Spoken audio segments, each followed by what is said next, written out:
Okay, so here we have gray matter, white matter. This is the dorsal horn. This is the ventral horn.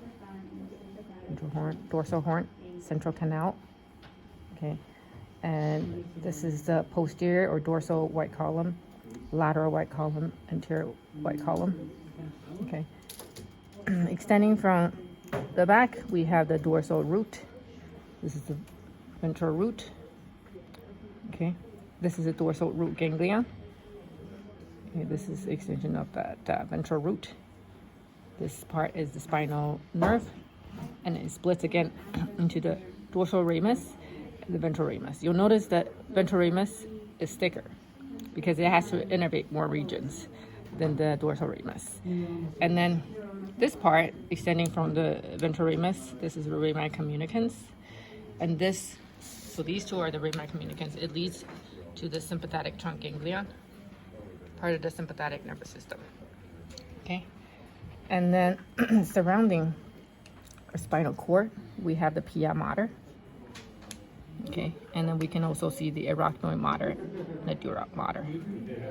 Okay, what else? Yeah, I think that's all. Yeah. Okay, so this is our conus medullaris. This is the cone-shaped, the last region of your spinal cord before it ends. So conus medullaris, and then you can see the spinal nerve extending below the end of the spinal cord. So this bundle of spinal nerves that extends below the spinal cord, this is the cauda equina. Okay, and then within it, there's a thread that it's actually not a spinal nerve. It's an extension of the pia mater. Okay, and this is the filum terminale.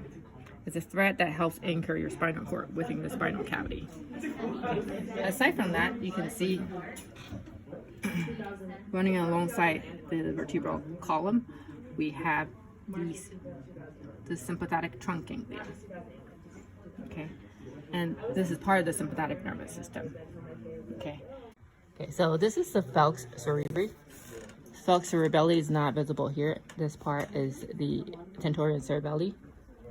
And in terms of the veins, we have the superior sagittal sinus. Okay, inferior sagittal sinus will be around here, but you can't see it on this model. This is the straight sinus. Okay, and the transverse sinuses would extend transversely. Okay, and then you can see the arbor vitae. This is the cerebellum. Okay, corpus callosum, fornix. We've got some choroid plexus over here. This is the thalamus. Okay, and then over here, oh, we could see cerebral aqueduct, fourth ventricle. Third ventricle will be around here, this space over here.